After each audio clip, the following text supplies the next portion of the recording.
Bienvenidos a nuestro programa. El martes 13 de abril de 2021, en la CEMI de Madrid, vía Zoom, tuvo lugar la charla Los judíos en España en el siglo XIX, a cargo de don Jacobo Israel, historiador. Les invitamos a escuchar la grabación. Damos la bienvenida a nuestro conferenciante, que todas o casi todas conocemos bien y admiramos. Jacobo ha nacido en Tetuán, diremos la fecha, 1942, y está establecido en Madrid desde 1959 y es miembro fundador de la revista judía de cultura Raíces y fue su director entre 1994 y 2005. La verdad que creo que Raíces ha marcado una época y unos artículos intemporales maravillosos. Sigue, sí. Jacobo ha publicado numerosos trabajos como investigador del judaísmo hispano y como conocedor del judaísmo del norte de Marruecos, así como varios libros. Entre ellos citaremos Crónica de una familia tetuaní, Los judíos de Tetuán, escrito en sefarad, Notas sobre la vida y la obra de Fernando Isaac Cardoso, junto a Uriel Macías.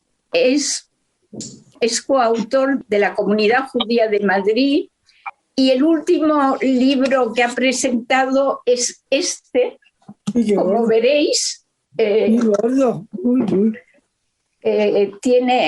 un libro de referencia, tiene casi 600 páginas y se llama Los judíos hispano-marroquíes de 1492 a 1973. Es un libro de referencia estupendo. Y aparte de esa faceta de historiador de Jacobo, Jacobo ha sido para la Comunidad de Madrid 2 veces presidente. Yo tuve el honor en una de sus juntas, tuve el honor de ser vicepresidenta y aprendí muchísimo junto a él. Y igualmente ha sido durante 2 mandatos presidente de la Federación de Comunidades Judías de España. Y por toda esa labor ha sido merecedor del Orden del Mérito Civil por parte del gobierno español. Y ahora, aparte de decirle que es una persona estupenda, que le quiero y le admiro muchísimo, y que siempre que le hemos pedido a CEMI siempre ha venido con mucho cariño a hablarnos, le cedo la palabra. Gracias, Jacobo. Bueno, muchas gracias, Eva, por ese... no es una presentación, es casi un panegírico. Yo lo veo casi como una necrología, ya te he dicho. No, que no. Es decir, muchas gracias. Tú sabes que el cariño es compartido personalmente y además tengo una gran admiración por CEMI, por la perseverancia que ha tenido a lo largo de todo este tiempo. Y eso yo creo que es una labor fundamental, no solamente por estas reuniones que hacéis, sino por todo, por la actividad que lleváis a cabo las mujeres. Y yo creo que sois un ejemplo para muchas comunidades de continuidad y de perseverancia. Hoy el tema que quería tratar era los judíos en España en el siglo XIX, que en realidad es lo que viene a tratar mi último libro, que no es ese que ha dicho Eva, sino es los judíos en España entre 1798 y 1902. Os advierto, para el que tenga interés, que tiene como 700 y bastantes páginas, es decir, así que 765, este supera al otro. Pero es un libro de investigación y quería precisamente hablaros sobre esta investigación, porque nosotros hemos oído muchas veces a personas que decían de nuestra comunidad, que decían, la mía fue la primera boda judía, el mío es el primer bar mitzvah, el no sé qué de mi hijo ha sufrido la... Bueno, pues España tiene una historia mucho más antigua de los judíos que todo eso. En primer lugar, los judíos no estuvieron fuera de España 500 años. Los judíos han estado fuera de España exactamente 342 años. Es decir, hasta que el primer judío público se estableció en Madrid en 1834. Es decir, en 1834. Entonces yo quiero contar la historia de cómo llegaron los judíos a España y de cómo fueron llegando. ¿Por qué esa fecha de 1834? Bueno, hay que entender un poco la historia de España para entender por qué llegan los judíos. España tenía un tribunal de la Inquisición que había durado desde que había nacido en 1486 y que había perdurado, y además tenía... ¿Por qué en 1834? Pues en primer lugar porque había muerto un rey que era Fernando VII, uno de los peores reyes que haya tenido este país. A la muerte de él dejó a su hija como heredera del trono. Isabel II. Pero su hermano, el hermano de Fernando VII, Carlos Isidro, se consideraba por una ley que era heredero porque no podía heredar la mujer. Entonces se iniciaron las guerras carlistas. Claro, las guerras hay que ganarlas con dinero. Y entonces el gobierno español había tenido ya bastantes guerras, porque todavía tenía una guerra con los ingleses, había perdido la armada, en fin, es decir, tenía unas deudas extraordinarias, había perdido las colonias americanas y el dinero que llegaba de América, y necesitaba financiación. Y entonces quería que la banca extranjera le ayudase. Y entre la banca extranjera estaba la banca fundamentalmente, estamos hablando casi todo, la banca francesa, la banca inglesa, y la banca, entre la banca francesa y la banca estaba Hugonote en Francia y la banca judía en Francia. Y entonces, pues, dictó el final del Tribunal de Inquisición, que se hizo en 15 de julio de 1834. Bueno, pues acto seguido a que firmara el final de la Inquisición, estaba en Madrid Lionel de Rothschild, que era el hijo de Nathan de Rothschild, negociando la financiación de la deuda española con el gobierno, entre otros banqueros. Y entonces Rothschild llegaron a España, vieron que era interesante, y montaron desde entonces la agencia de la banca Rothschild en España. Y enviaron para ello a un personaje que sería un personaje que tiene mucho que decir en la historia española, que fue Daniel Weisweiler, el barón de Weisweiler, también evidentemente judío. Los Rothschild, en aquel entonces, la banca utilizaba solamente personal de sus confesiones o de sus grupos como señas de guardar seguridad.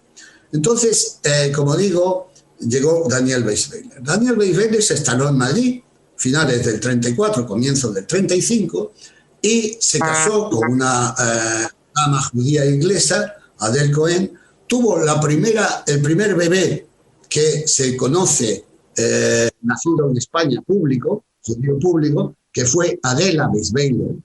Adele Weisweiler. Tuvo también otra hija, Betty, y tuvo el niño, que oficialmente, el primero oficialmente, digamos, que probablemente pudiera haber otro, que murió en España, que fue en 1855, que era un hijo de Daniel Weisweiler y que está enterrado en el cementerio británico de Madrid. Entonces, a través de la banca Rothschild empezaron los judíos a venir a España, porque la banca Rothschild fue enviando a otros, y estos se instalaban en el país. Hubo también un segundo tema por el que los judíos llegaron al país, que esto tiene que ver con Bayonne, en Francia. Hasta el final de la Primera Guerra Carlista, en 1840, no existían aduanas entre el País Vasco francés y el País Vasco español, sino que al no existir aduanas, Bayonne, que era una ciudad industrial donde había una comunidad judía muy activa industrialmente y comercialmente, pues actuaba en los dos, era como un centro regional y actuaba tanto en Francia como en España y enviaba sus productos en Francia y en España. Pero Espartero, que fue el general que ganó la Primera Guerra Carlista, estableció aduanas en el País Vasco.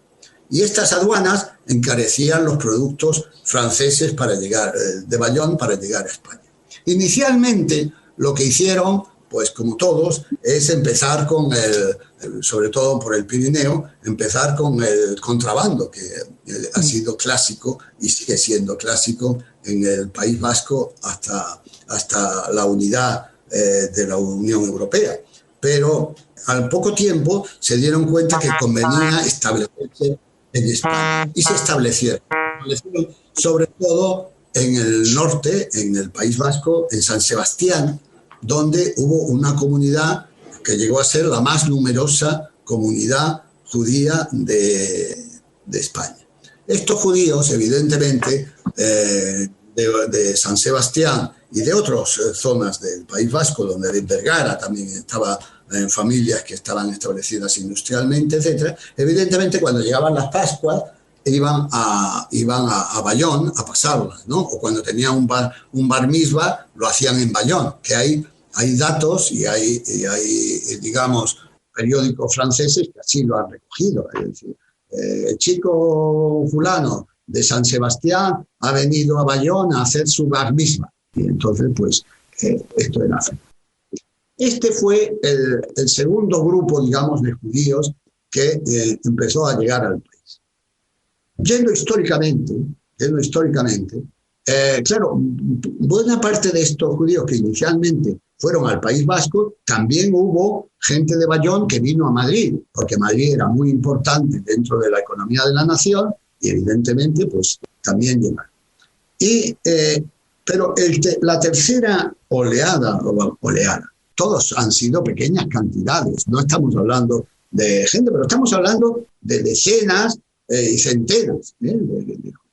Entonces, otro motivo por el que llegaron fue el llamado bienio constitucional de 1854-1856, que es cuando el Partido Liberal se hizo con el gobierno. Y en este momento, el Partido Liberal intentó desarrollar la industria en España y el ferrocarril, porque España era muy pobre en el tema ferroviario, mientras que otros países occidentales habían avanzado muchísimo. Y el ferrocarril, además, España es un país muy montuoso, un país con muchas montañas, con grandes dificultades de tráfico, y esto dificultaba la federación del país, la unidad del país. Y entonces ellos pensaron que el ferrocarril, además de aumentar el comercio, aumentaría, digamos, la unidad del país. Y establecieron así una serie de datos. Ya en Europa habían empezado a crearse lo que se llamaban las sociedades de crédito, que lo que intentaban es que los ahorros de los ciudadanos se utilizaran en la industria. Y entre estos, el más activo había sido la banca Pereire, los hermanos Pereire. Los hermanos Pereire eran judíos sefardíes de Bayonne, Bayonne-Burdeos, que eran además nietos de un judío portugués que salió desde Badajoz, se fue a Bayonne, que era Jacobo Pereira. Estos personajes llegaron a Madrid y inmediatamente fueron, digamos, les abrieron las puertas en cuanto a crear estas sociedades de crédito. Los Pereira crearon una, los Rothschild crearon otra, y en primer lugar, el primer negocio importante que hicieron fue el ferrocarril español. Y en el ferrocarril español hubo dos líneas que fueron las principales. Una era la línea del norte, que iba hasta San Sebastián y que unía con Francia, y otra es la línea que se llamaba Madrid, Zaragoza, Alicante, que luego llegaría hasta Barcelona.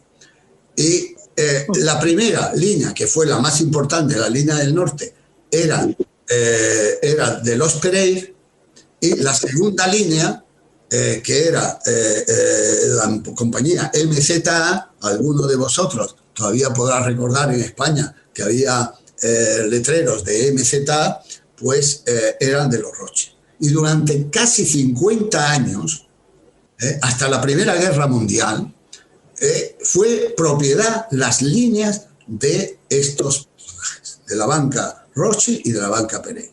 Y tanto los Pereire como los Rothschild enviaron numerosos técnicos y directivos, muchos de ellos de origen judío, que se hacían cargo del negocio de las líneas. Y se establecieron así, de nuevo, familias aquí como los Pola, etc. Voy a seguir con el hilo conductor, pero luego voy a narrar esto, porque muchos de ellos eran franceses. Claro, los Pereire y los Rothschild venían desde Francia, es decir, no eran los Rothschild de Inglaterra, sino eran los Rothschild de Francia. Y el tercer momento de los judíos es unos años más tarde. Si el otro estábamos hablando del 54, 56, entonces hablemos del 59-60, que fue la guerra hispano-marroquí. En la guerra hispano-marroquí, que vinieron a España y a Gibraltar 3.500 judíos procedentes fundamentalmente de Tetuán, de Tánger, Tetuán y otras ciudades del norte de Marruecos, temerosos de la guerra. Y vinieron como refugiados.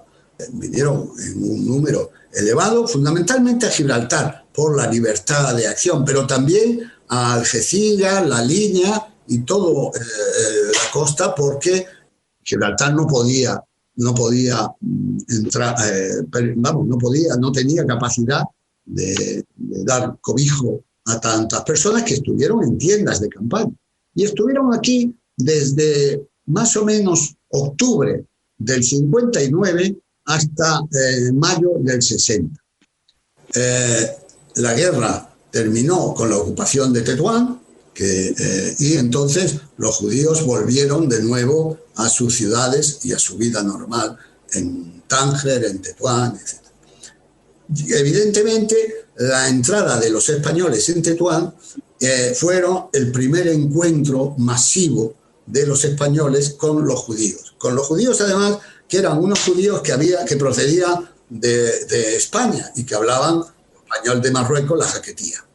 Y hubo un acercamiento muy fuerte, de tal forma que la prensa, el estudio de investigación que yo he hecho, lo he hecho mucho sobre la prensa, porque la prensa es una gran fuente de información del siglo XIX. Y la prensa narra, tiene bastantes anexos sobre el tema, cómo recogía la amistad, es decir, la simpatía que los judíos, los hebreos, como decía, tenían por los españoles.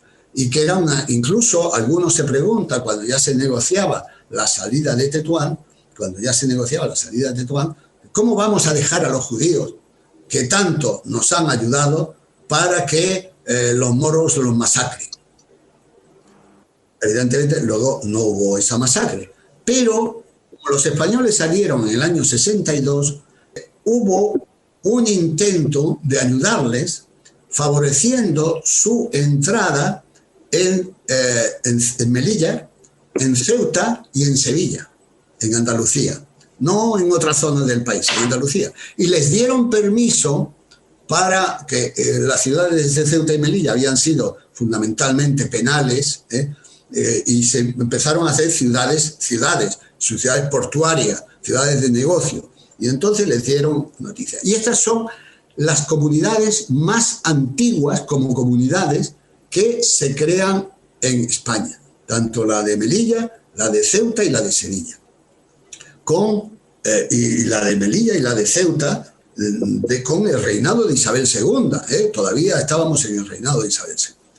Y entonces ahí ya tienen sinagogas que están en casas particulares, evidentemente, pero que funcionan como sinagogas, tienen cementerios y son las primeras, como digo, las primeras comunidades. El cementerio de Sevilla es un poquito posterior, es de 1871, pero es un cementerio digno de ver, es decir, porque todavía mantiene, yo estuve allí, mantiene muchas lápidas todavía de la época, etc.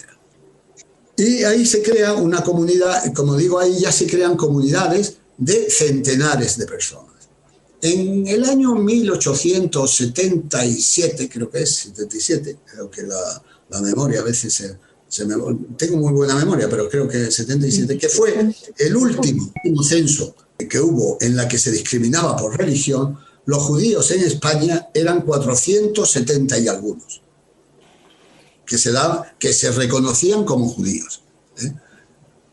Entonces, cuando decíamos lo de la primera niña nacida en el 45, el primer bebé fallecido en el 55, también tenemos que decir el primer Sefer Torah que llegó al país.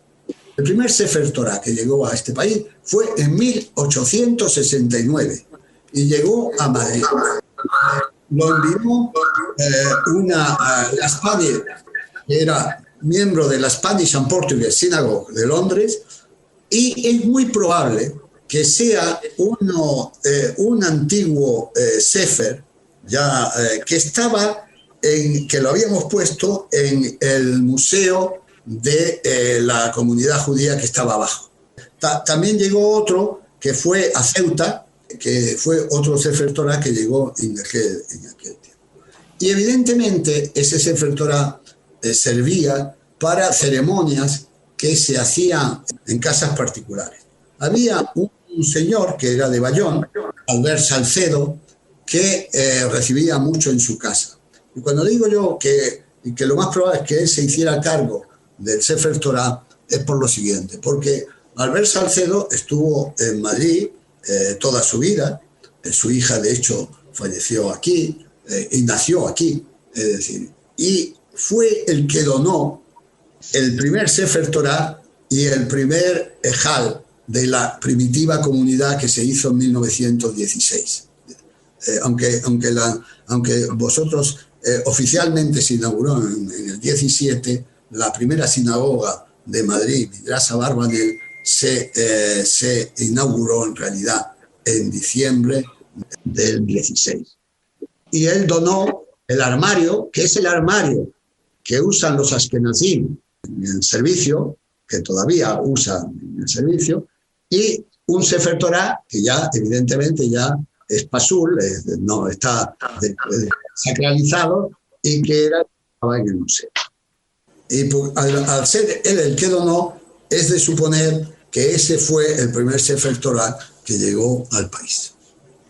Bueno, entonces nos encontramos también que en el año 69 tiene lugar en España la revolución que se llama los historiadores la gloriosa revolución, que era una revolución liberal auspiciada por militares liberales, es decir, pues dictó la libertad religiosa en el país. Fue la primera vez porque en realidad los judíos habían llegado al país, pero lo que no se había derogado el edicto de expulsión, se había derogado el Tribunal de Inquisición. Lo que era cierto es que no los iban a matar, ni los iban a perseguir, pero entonces, al no estar derogado, los judíos preguntaron desde muchas partes del mundo qué pasaba con el edicto de expulsión. Y el jefe de gobierno, Prim, les contestó que la Constitución que daba libertad de culto. Entonces, a partir de esa libertad religiosa, aunque no duró mucho porque fue una época muy convulsa en la historia española, fue la época del rey Amadeo de Saboya, y de la Primera República Española.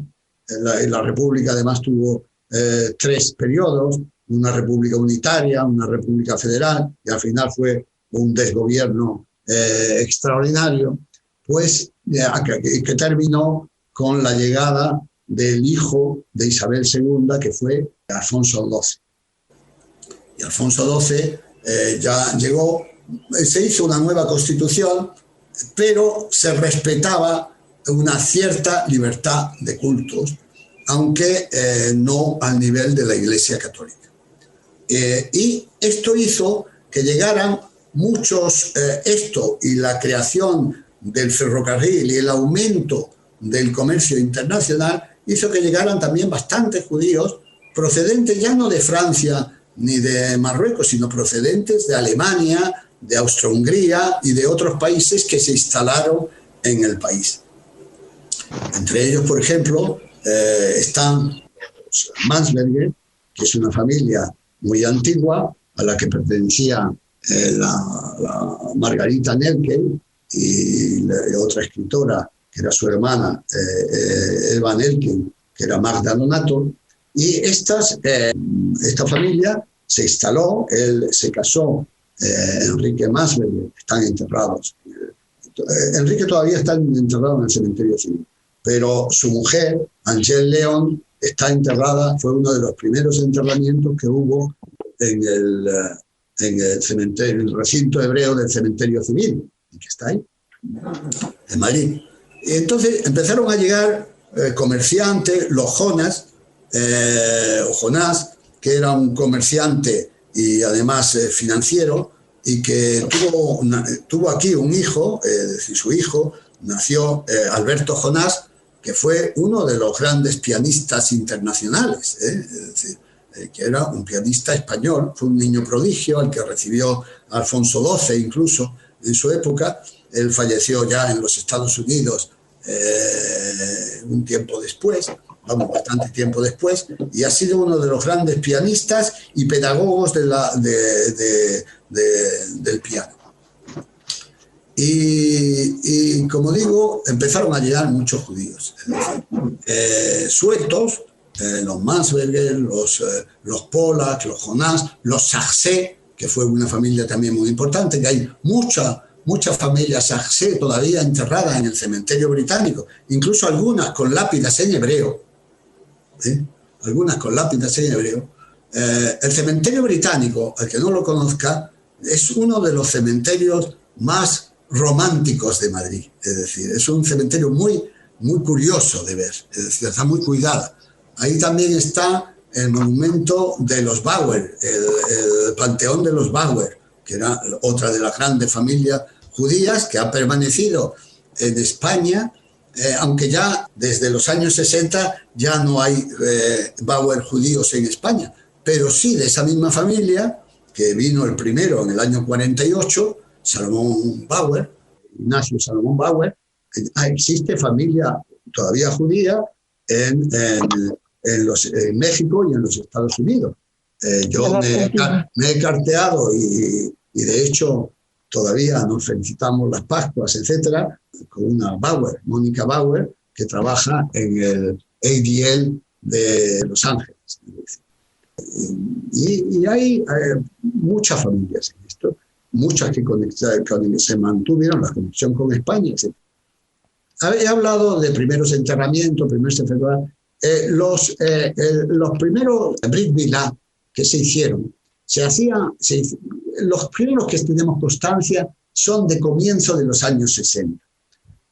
Y venía aquí el rabino Abraham Castro, que era el rabino de Burdeos, que era el que oficiaba, al que la reina condecoró, la reina Isabel II. Y de la primera boda judía que tenemos constancia escrita, realizada en España, porque en general se iban a casar fuera con sus familias en la sinagoga de París. Hay muchas veces que la prensa habla de que ha tenido lugar el matrimonio de tal personaje español con la señorita tal en la sinagoga La Victoire de París, o en la sinagoga de Viena, o en la sinagoga tal. Pero la primera boda judía que sepamos es de 1896, que sí se realizó en Sevilla. Ocuparon toda la calle en una fiesta descomunal a la que los vecinos acudían, no solamente los vecinos judíos tal, y que tuvo que intervenir la policía porque pensaba que era una algarada, es decir, y era una chica joven, ¿no? También hay la primera vez que se cita un documento hebreo como una ketubá, también está relacionado con Sevilla y pasa ante un juez civil. Era un tema de herencia, y entonces entre el argumentario de una parte está una ketubá, y el juez dictamina en forma, porque la ketubá es un documento legal, es un documento de matrimonio legal, y dictamina en base a la traducción oficial, jurada, de ese documento, ¿no? Era un pleito que había entre judíos, un pleito entre una señora que era viuda de un señor y luego los hermanos del fallecido, y en fin, alguien que se quería quedar con lo que no debía, y el juez dictaminó. Y bueno, este es el dato que da Ángel Pulido en el año 1904-1905 sobre los judíos en España. Dice que en España había 2.000 judíos, lo cual puede estar bastante cerca de la realidad, porque si contamos entre toda España, evidentemente también Melilla y Ceuta, porque la comunidad de Melilla fue durante mucho tiempo la más numerosa comunidad judía española, pero durante mucho tiempo, es decir, yo diría que hasta la Segunda Guerra Mundial. Bueno, pues esto es un poco a grandes rasgos lo que yo quería contaros, de que en realidad vida de judíos en España, aunque y de comunidades también, porque la comunidad de Sevilla tiene un cementerio de 1871, la de Ceuta y la de Melilla lo tienen desde 1860. Entonces, estamos hablando de comunidades establecidas. En Madrid no se estableció ninguna comunidad. Y una de las preguntas que se puede hacer un historiador es ¿por qué no se estableció una comunidad judía, siendo que había llegado el Sefer Torah, etcétera, etcétera? Y yo creo que es la diversidad de población. Así como la comunidad de Melilla o la comunidad de Ceuta o la comunidad de Sevilla eran de judíos homogéneos, que eran fundamentalmente hispano-marroquíes, los judíos de Madrid o de otros sitios procedían de muchos lugares. Procedían de Francia, procedían de Alemania, procedían de Hungría, procedían de Polonia, procedían de muchos lugares. Y entonces no tenían una unidad de criterio. Esta unidad de criterio se consiguió en la Primera Guerra Mundial, se constituyeron las comunidades, pero fue fundamentalmente por la obra de un personaje al que los judíos españoles deberíamos honrar, que fuera primer catedrático judío de España, que es Abraham Shalom Ben Yahuda, un hombre con un coraje extraordinario. Como orientalista y hebraísta no es que haya aportado demasiado, era más arabista incluso, más que hebraísta. Pero, y como catedrático tampoco hizo gran cosa en la Universidad Central. Pero fue un gran creador y dinamizador de la vida judía en España, y a él se debe en gran parte la creación de la comunidad judía de Madrid y de la comunidad judía de Barcelona. Bueno, pues yo creo que era fundamentalmente lo que tenía que decir. Si lo que queráis vosotros preguntar, pues estoy a vuestra disposición. No hace falta aplaudir, por favor, que estáis cada una en vuestra casa. ¿La biblioteca está nombrada por él? Sí, la biblioteca está nombrada por él. Se creó en nuestra época y fue como un pequeño homenaje que le hicimos. Bueno, Jacobo, Eva te ha presentado. Yo te quería dar las gracias porque siempre he considerado que los panegíricos hay que darlos en vida y cuando se merecen pues hay que aprovecharlos porque lucen y se agradecen mucho más. Entonces yo creo que tienes el don de hacer que lo difícil, complicado, parezca fácil y ameno, y eso es muy difícil, y tienes además el don de comunicar y se ve que es algo súper preparado. Yo siempre tomo notas porque siempre de tus conferencias hay cosas muy emblemáticas que luego se pueden reutilizar. Mis preguntas son, como tengo el privilegio de poder hacerlas las primeras, que me dijeras cómo se deletrea el Daniel Weisberg para saber. Weisberg es W-E de España, I de Italia, S de Salamanca, W-E-I-L-L-E-R. Weisberg. Ah, vale, nada que ver. Era varón de Weisberg. Vale. Era de una familia ennoblecida. Y luego una pregunta que, claro, como yo he estado como más involucrada en el colegio, ¿tú qué crees que es más importante y que realmente enraiza una comunidad judía en un sitio donde han estado ausentes durante mucho tiempo? ¿El cementerio, que parece ser lo primero que hacen, la comunidad o un colegio? Lo primero lo que es más urgente siempre es la sinagoga, es la Keilah. El lugar de la Keilah, el Beta Knesset. Es decir, ¿por qué? Porque es un lugar de encuentro. Solamente encontrándose uno puede generar cosas. La segunda cuestión importante es la ayuda mutua. Es la tzedakah, es la ayuda al necesitado. Es la Hebra Kadishá, la ayuda al enterramiento. Y la tercera cosa que enraiza claramente es a través de las generaciones y más ahora, porque vivimos en grandes ciudades. Cuando se vivía en pequeñas ciudades era muy fácil transmitir a los niños, pero cuando se vive en grandes ciudades es muy difícil la transmisión y el papel del colegio es fundamental, el papel de la educación es fundamental. Y sobre el papel de la educación, bueno, hay mucho que decir, porque evidentemente todos podemos tener una idea diferente de lo que es una educación, incluso una educación judía. Es decir, yo siempre dije lo que hay que hacer es saber, pero no veo por qué un colegio tiene que exigir determinados comportamientos, ¿sabes lo que quiero decir? Pero sí conocimientos. Pero bueno, cada uno es cada uno y además yo respeto a todos.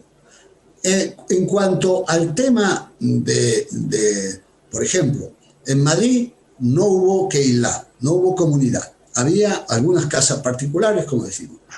Y no había tampoco tzedakah, salvo particularmente cuando había algún necesitado que hacía.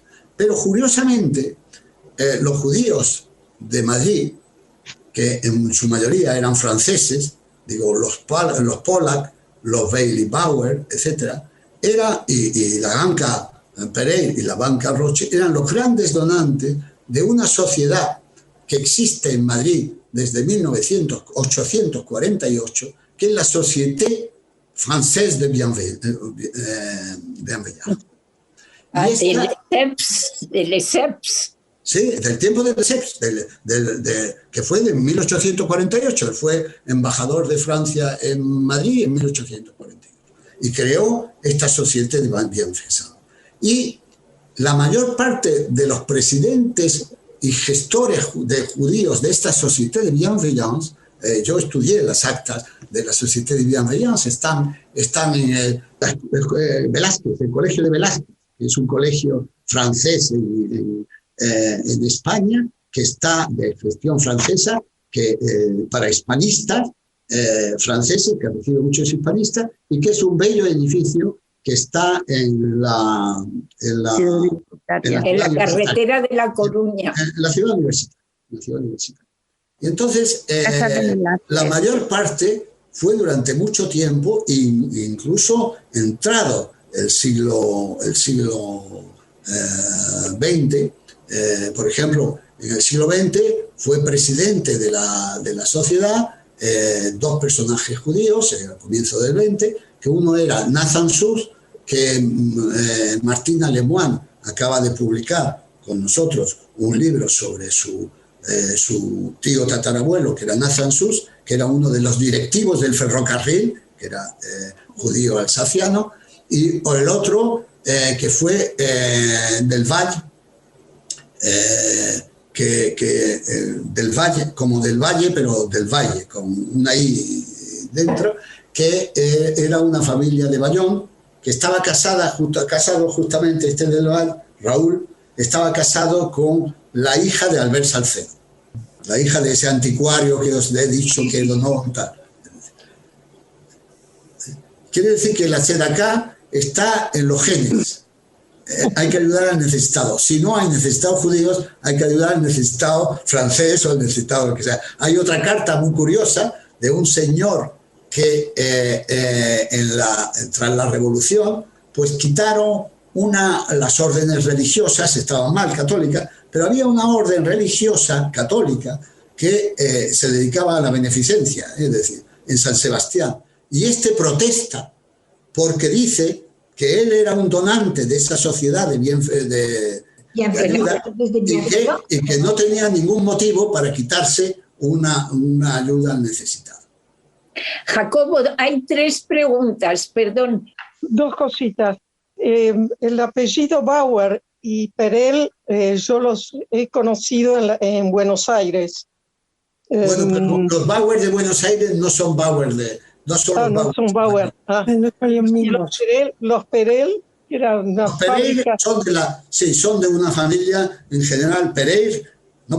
Perel, sí. Es de una familia judía sefardí de Bayón. Bayón, Burdeos. Porque yo quería agradecerle muchísimo la charla de hoy, porque como argentina desconozco totalmente la historia de España. Estoy cursando en la Universidad Complutense, en la Universidad para Mayores, todo lo que puedo en historia de España, y en estos momentos he estado viendo en la cátedra de Monarquía y República, he estado mirando, el profesor nos ha estado hablando sobre el siglo XIX. El siglo XIX es un siglo curiosísimo en España. Curiosísimo, sí. Es interesantísimo. Era totalmente ingobernable España, lo dijo un rey que se escapó de España. Sí, Amadeo de Saboya lo dijo, que era ingobernable.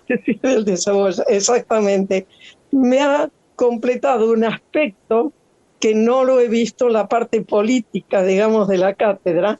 Me ha mostrado un aspecto completamente distinto y sobre todo el apoyo judío en la parte económica de España.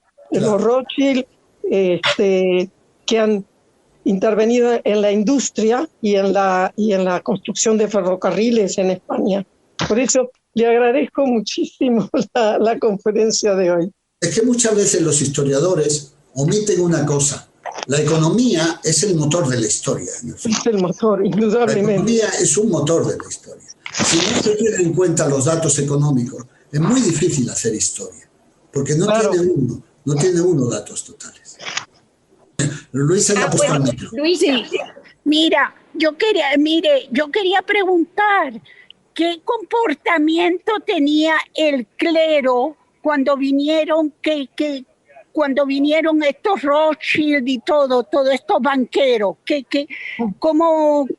impresión era del clero? No sé. Vamos a ver. El clero, el alto clero, la clerecía fue en general contraria a la existencia de minorías reconocidas. Es decir, esto está claro. Pero el alto clero, pues, les gustaba hablar con a Weisweiler o a Bauer, los recibía el rey, los recibía la reina, los recibía, es decir, también el alto clero. Es decir, no había ningún problema, es decir, con el alto clero. El problema y es que eso sería muy difícil narrar en el siglo XIX, porque el antisemitismo estaba muy larvado en la sociedad española. Sigue estándolo incluso pero estaba muy larvado.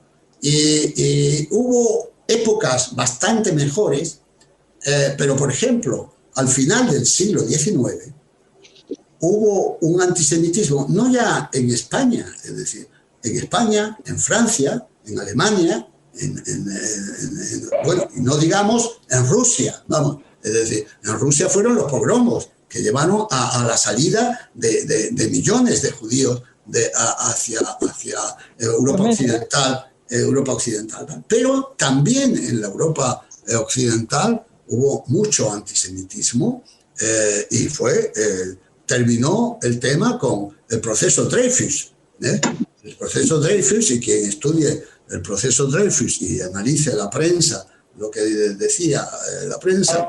Pero hay una cosa que es muy curiosa, es decir, que a pesar de todo el antisemitismo, la prensa española ha recogido datos de los principales hechos de la historia judía del siglo XIX. Quiero decir, en hechos complejos. El hecho de la emancipación de los judíos. Porque claro, los judíos no eran ciudadanos en todos los países al comienzo del siglo XIX. Lo fueron siendo a medida que las leyes se iban haciendo favorables a su inclusión como ciudadanos. Y esto, que es el proceso que se llama de emancipación de los judíos, evidentemente, pues empezó en Francia, pero continuó hacia otros países, y la prensa española se hace eco de esa emancipación. Por ejemplo, un asunto como el que tuvo lugar en 1840 con el asunto del sacerdote asesinado en Alepo, que se acusó a los judíos de un crimen ritual. Es decir, la prensa recoge todo, recoge las cartas de Crémieux, que era entonces un líder importante, que luego fue ministro de Justicia en Francia, sobre este asunto, la llegada de Montefiore y de Crémieux a Oriente, a Alepo, a El Cairo, porque tuvieron que visitar al sultán de Turquía. Es decir, recoge todos los datos. Recoge los datos del niño Mortara, un niño que fue captado al que una antigua cuidadora dice que había bautizado siendo niño, era un niño judío, y se lo quitan al padre cuando tenía 8 años. Es decir, entonces eso generó una conmoción, no se pudo resolver el tema. Es uno de los temas más tristes del tema. Recoge los temas del antisemitismo en Rusia, de los pogromos de Rusia. Es decir, que recoge el affair Dreyfus, recoge toda la historia de los judíos, habiendo tan pocos judíos en España, recoge los asuntos esenciales en que los judíos estaban. Gracias, Jacobo. Sí, yo, Jacobo, bueno, es obvio felicitarte por tu brillante intervención, como siempre, es algo que ya nos tienes acostumbrados. Yo te quería saber cuál es tu opinión acerca de la teoría en la Carta de los Judíos de Constantinopla sobre la autoría que hace del auto de fe que se realizó, lo que se llamó la Gran Conspiración, el auto de fe que se hizo en Perú, en el 1639, que entonces allí se denunció la participación de la comunidad judía internacional y de Holanda en una conspiración, como siempre, para adueñarse de las colonias hispanoamericanas, acerca de ese vínculo. ¿Tu punto de vista en eso cuál es? Porque nos han surgido en el centro varias dudas sobre este tema. Yo creo que, en primer lugar, la comunidad judía mundial no existía, es decir, y menos en aquel tiempo. La debilidad del pueblo judío en Occidente era notoria. El único país donde teníamos una presencia oficial era Holanda. Inglaterra ya lo fue a final del siglo XVII. Y en realidad, cuando hablamos de fuerza, los judíos tenían muy poco que decir. Holanda estaba interesada, evidentemente, y lo estuvo, en Brasil, y entró en Brasil y creó su comunidad, creó esto. Y entonces en la Compañía de Indias había también judíos en las compañías que comerciaban. Entonces, bueno, pero cuando estamos hablando de Perú, en Perú jamás estuvieron los holandeses, no se les ocurría, porque es que hay que darse cuenta cómo hay que ir de Holanda hasta Perú, vamos, es decir, cómo van de Holanda a Perú. Claro, quiero decir, es que no entendemos lo que es el mundo antiguo si entendemos que las dificultades de transporte eran extraordinarias. En Perú, quiero decir que los judíos o que el judaísmo internacional estuviera interesado por las colonias, etcétera, es ridículo desde el punto de vista histórico. Pero entonces, ese auto de fe que se produjo allí, en Perú, se produjo un auto contra judíos y protestantes. No, se produjo un auto de fe porque había judaizantes, evidentemente. Y porque para los judíos era muy difícil. Era muy difícil. En el caso de Salomón Machorro, estás hablando. ¿No le escuchan o qué? Los inquisicionados. Entonces, y sobre todo porque había un gran tribunal de la Inquisición que tenía que trabajar y que tenía que hacer algo. Sí. Gracias, Jacobo. Sí, gracias. Buenas tardes. Muchas gracias. Fue interesantísimo. Yo quisiera ver si puede, pues, brevemente volver sobre 1869, cuando pues se decide en la nueva Constitución la libertad de culto. ¿Cuál fue el impacto en el sentido de que podemos pensar que si en 1869 no fue nada fácil, podemos recordar, bueno, toda la polémica entre Monterola y Castelar, etcétera, no era ganado, digamos, el concepto de la libertad religiosa, y se hizo pensando sobre todo en los judíos, que eran pocos, pero que tenían una importancia económica muy importante, como usted dijo, eso mismo es un motor de la historia. Entonces, si fue pensando en los judíos que ya estaban para dar esa libertad, si fue para fomentar la llegada de otros judíos, y cuál fue, bueno, el impacto de la... Yo no creo que tuviera que ver con los judíos, tenía que ver con la política internacional. Para que se logre esto. Tenía que ver con la política internacional. Ajá. Tenía que ver con que los nuevos mandatarios del país querían estar abiertos a ser reconocidos por las naciones que eran fundamentalmente luteranas, anglicanas, etcétera.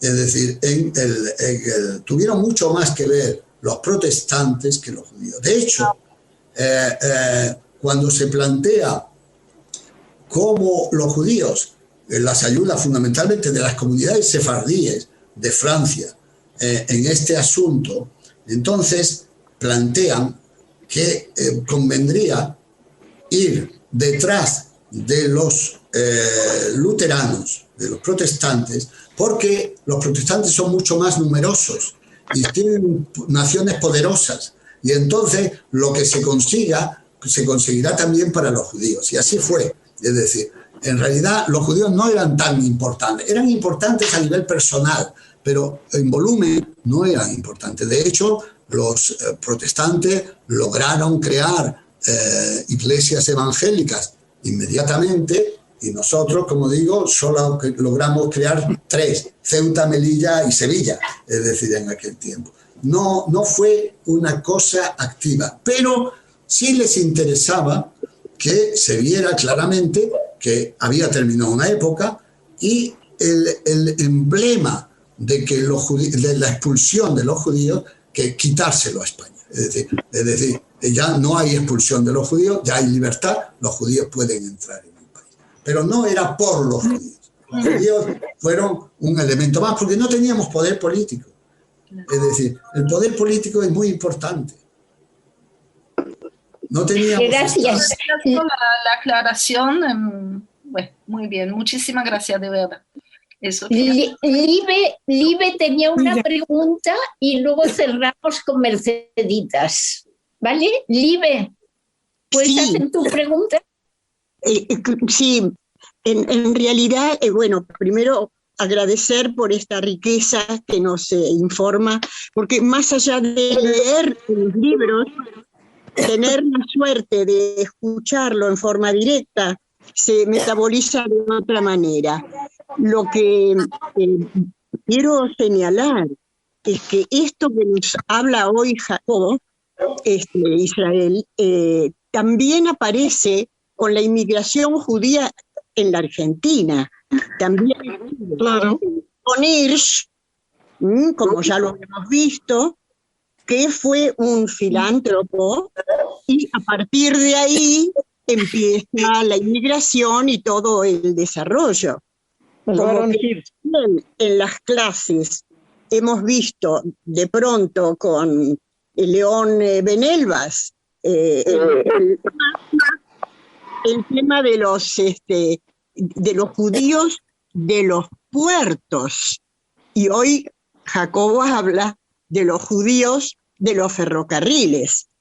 Así que en esta riqueza podemos ir uniendo elementos y saberes, y agradezco muchísimo esta oportunidad.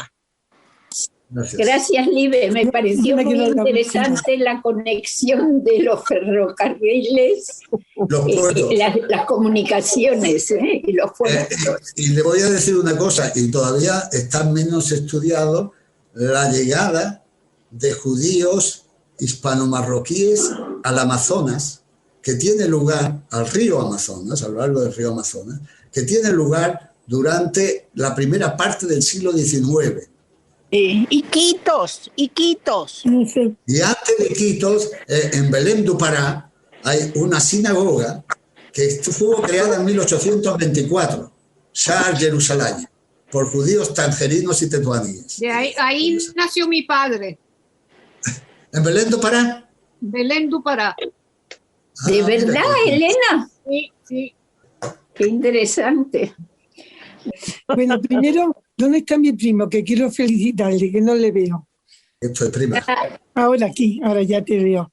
Quería preguntarte que si cuando nuestras abuelas, tu hermana, tu abuela paterna y mi abuela paterna, que eran hermanas, llegaron a Ceuta, ya estaba en la comunidad. Ahí en ese año ya había comunidad en Ceuta. Sí, claro. ¿Y qué año fue eso? Hombre, porque tú hablaste del 1870. Yo diría, llegaron hacia 1880 y algo. Es decir, ¿por qué? Porque tu abuela, que era algo mayor que la mía, se casó al final del siglo XIX. Es decir, tu tío José era un hombre... Venían de Alejandría, que no le he dicho, pero quiero decirlo. Ella vivía en Alejandría. Nacieron en Alejandría y vinieron, y entonces pues debían venir pues hacia 1880, 1882 aproximadamente. Y existía como una comunidad y existía un cementerio. Ya existía la comunidad, sí, que antiguo entonces. Sí. Esto en España fue cuando la Gloriosa, más o menos en el tiempo de la Gloriosa. No, fue antes llegaron antes de la Gloriosa, llegaron con la reina Isabel II todavía.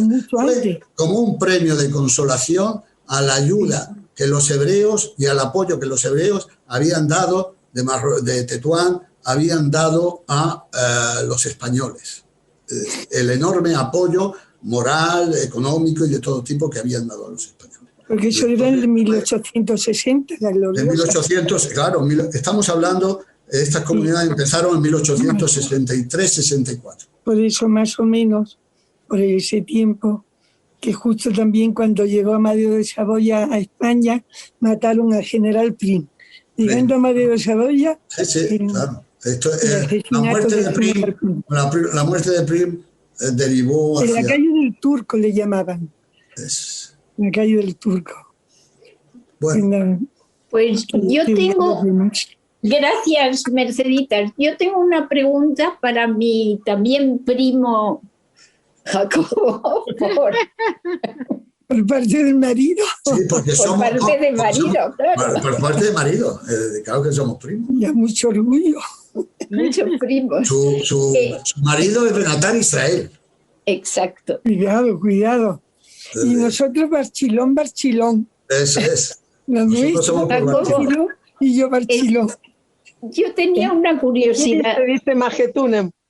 Yo tenía una curiosidad. Estamos hablando de todas estas personas, bueno, los Perret, de origen portugués, franceses. Tenemos en París, en el 17, una maravillosa avenida Boulevard Perret, en el recuerdo de esa familia. Tenemos a los Rothschild franceses, tenemos alemanes, tenemos algunos húngaros. Pero cuando tú hablas de todos esos hebreos, judíos, las primeras sinagogas, la primera comunidad en Melilla, toda esta gente, ¿era de nacionalidad española? Pues vamos a ver, entonces existía en España lo que se llama nacionalización por vecindad. Es decir, que eran la vecindad, es decir, el hecho de que fueran vecinos de una ciudad, daba la nacionalidad. O había el derecho de ciudadanía, que también se recibía por carta de naturaleza, exactamente igual que ahora con esto de los sefardíes, que se recibe por carta de naturaleza. Es un proceso que sigue estando. Pero efectivamente, todos estos judíos al final alcanzaron la ciudadanía española por vecindad. Y así ha sido durante mucho tiempo. Así ha sido en Ceuta, Melilla, en Tetuán un poco también. En Tetuán ya fuera del territorio español, no se conseguía la nacionalidad por vecindad, sino que se necesitaba por carta de naturaleza. Una concesión del gobierno. O por origen. A nosotros la nuestra era español de origen. Bueno, pero eso de español de origen ha sido mucho más reciente. De 1924, efectivamente. Eso es decir, el español de origen es mucho más reciente. Lo habitual era la carta de naturaleza, es decir, que se daba la nacionalidad española, o la vecindad. Es decir, curioso. Y entonces, efectivamente, sí eran ciudadanos españoles. Es decir, otra cosa es que quisieran mantener alguno todavía la nacionalidad extranjera, etc. Pero todos... La verdad, sinceramente, habría muchas más preguntas. Ha sido una conferencia apasionante, muy interesante. Jacobo, muchas gracias, pero tengo que devolver la conexión a la comunidad. Bueno, y te agradecemos tu tiempo, tu sabiduría, tu paciencia y siempre el cariño que tienes con nosotras, y nos encanta oírte. Muchas gracias. Y gracias a todas, chicas. Nos vemos martes próximo.